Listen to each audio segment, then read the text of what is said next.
Good morning, my dear HPMF friends. I am Boominathan and I will be talking to you on financial prudence.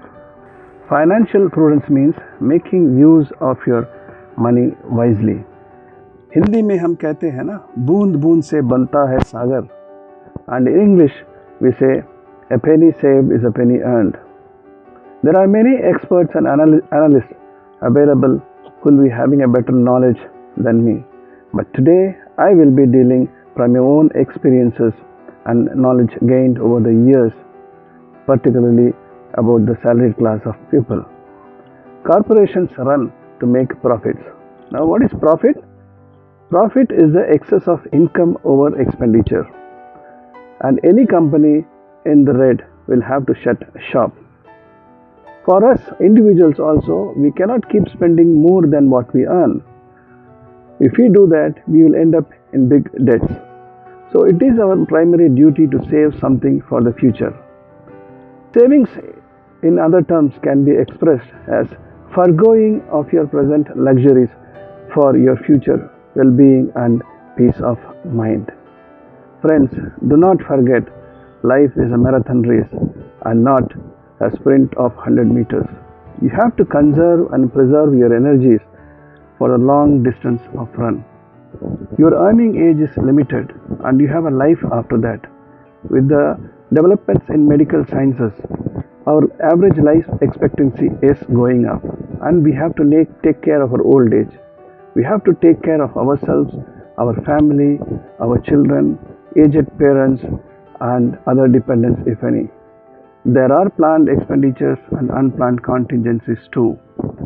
We have expenses on rent, food, clothing, medicines, etc. And there may be some unexpected contingencies like accidents, ill health, accident to us benefits. And of course, this present situation will show us the exact example.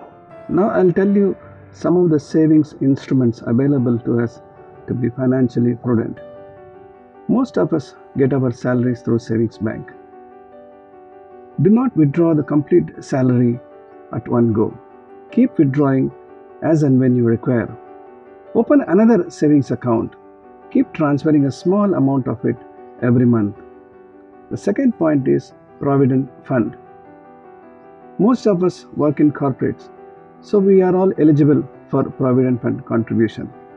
A part is deducted from our salary, the another part is paid by the organization.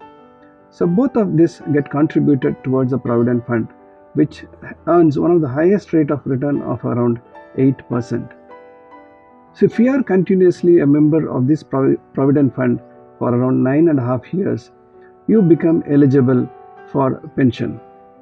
So this is a superannuation fund which you start getting once you attain the age of 58, and this continues till our death.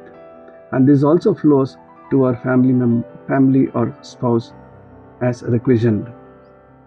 You won't believe the amount of interest that accrues after some time runs into lakhs, and by the time you finish your service or you attain the age of superannuation, the total savings or accrued amount would be in astronomical figures.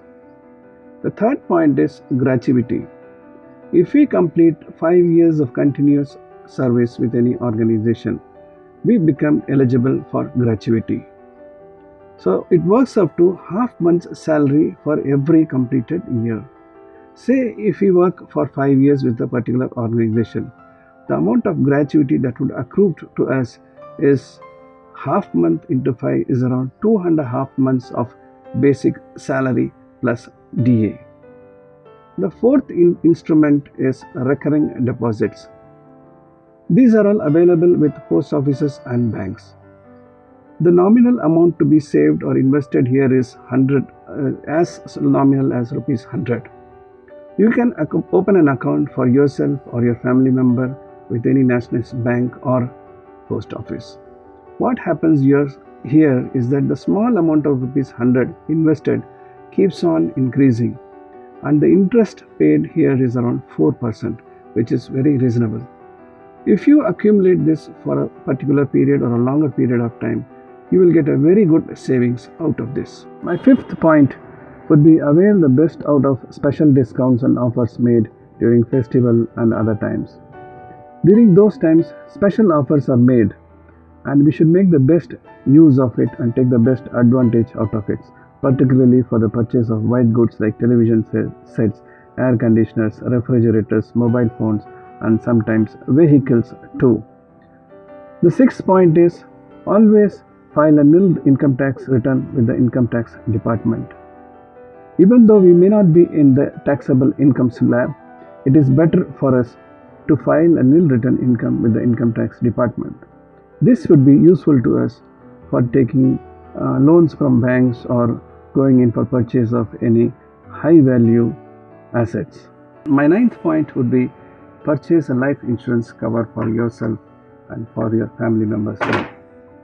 At a time when we are not there, this would help our family to combat any financial difficulties. There are riders coming along with it. If you take a policy with a rider of your child education, that would take care of the education of the children till they complete their courses. At a time when we are not there, the huge financial setback faced by our family will be taken care of by these policies. The 10th would be always take a health insurance for your family, yourself and your family members. There are other post office savings schemes or instruments like PPFs and NPS. These are for some long-term investment like 15 years. The rate of return is reasonably good. We can make use and avail these schemes for our savings. There are some fixed deposits schemes available with the banks. You can start a fixed deposit, say with around 5,000 of rupees, which you earn as a bonus or incentive from our organization. These FDs can be withdrawn even before their maturity period, so they provide some sort of liquidity. The other 2 points are also very vital. Like you can start your mutual funds, investment in mutual funds and SIPs. Mutual funds are a better bet, safe. If you are more conservative, in my opinion, you can go for mutual funds and SIPs, where the amount of investment is smaller. And for the more aggressive, we have the equities market, so which depend upon the vagaries of the financial market. We have corporate bonds, debentures, and debt instruments. My advice would be take care of your present income. Try to save as much as possible to have a peaceful and a blissful retired life. Thank you, HPMF, for this opportunity. Hope this information is of some use to all our members. I am sure many of us would be following this, but I think it would be generally helpful for the youngsters and who have started earning and started their careers at the present moment. Thank you once again, HPMF. Thanks a lot.